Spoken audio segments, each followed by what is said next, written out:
Big boss ಮನೆ ಮಂದಿ ಆಟ ಆಡಿ ಆಡಿ ಸುಸ್ತಾಗಿ ಹೋಗಿರುತ್ತಾರೆ. ದಿನನಿತ್ಯ ಒಂದಿಲ್ಲೊಂದು ಗೇಮ್ ಇದ್ದೇ ಇರುತ್ತೆ. ಹಾಗಾಗಿ ಸ್ಪರ್ಧಿಗಳು ಹೈರಾಣಾಗಿ ಹೋಗಿರುತ್ತಾರೆ. ಇಂತಹದ್ದೇ ಒಂದು ಕಾಮಿಡಿ ಘಟನೆ ಈಗ ಮನೆಯಲ್ಲಿ ನಡೆದಿದೆ. ಆಟದ ಮಧ್ಯೆ ಸ್ವಲ್ಪ ಸಮಯ ಸಿಕ್ಕಾಗ ಭವ್ಯ ಮತ್ತು ತ್ರಿವಿಕ್ರಮ್ ನಿದ್ದೆ ಮಾಡಿದ್ದಾರೆ. ಇದನ್ನ ಸುದೀಪ್ ಕಂಡು ಬಿದ್ದು ಬಿದ್ದು ನಕ್ಕಿದ್ದಾರೆ.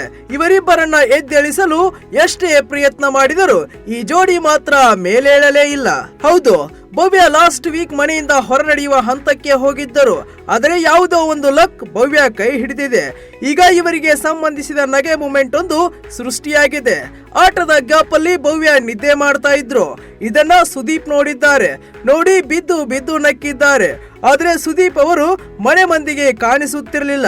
ಹಾಗಾಗಿ ಮನೆ ಮಂದಿಗೆ ಸುದೀಪ್ ಎಲ್ಲಿದ್ದಾರೆ ಎನ್ನುವುದು ಗೊತ್ತಾಗ್ತಾ ಇರಲಿಲ್ಲ. ನಂತರ ಸ್ಕ್ರೀನ್ ಬಳಿ ಬಂದ ಸುದೀಪ್ ಎದ್ದೇಳು ಭವ್ಯ ಎದ್ದೇಳು ಎಂದು ಹೇಳಿದರು. ಆದರೆ ನಿದ್ದೆಗಣ್ಣಲ್ಲಿದ್ದ ಭವ್ಯ ಸುದೀಪ್ ಕೂಗು ಕೇಳಿಸಿಕೊಳ್ಳಲೇ ಇಲ್ಲ. ಇನ್ನು ತ್ರಿವಿಕ್ರಮ್ ಕೂಡ ನಿದ್ದೆ ಮಾಡುತ್ತಾ ಇದ್ದರು. ತ್ರಿವಿಕ್ರಮ್ ಸುರೇಶ್ ಭುಜದ ಮೇಲೆ ಮಲಗಿ ನಿದ್ರಿಸುತ್ತಿದ್ದರು. ಇದನ್ನ ನೋಡಿಯೂ ಕೂಡ ಸುದೀಪ್ ನಕ್ಕಿದ್ದಾರೆ. ತ್ರಿವಿಕ್ರಮ್ ಅಲ್ಲಿ ಮಲಗಿದ್ದಾರೆ, ಭವ್ಯ ಈ ಕಡೆ ಮಲಗಿದ್ದಾರೆ ಎಂದು ನಂತರ ಸುದೀಪ್ ನಗೆ ಹನಿ ಬಿಟ್ಟಿದ್ದಾರೆ.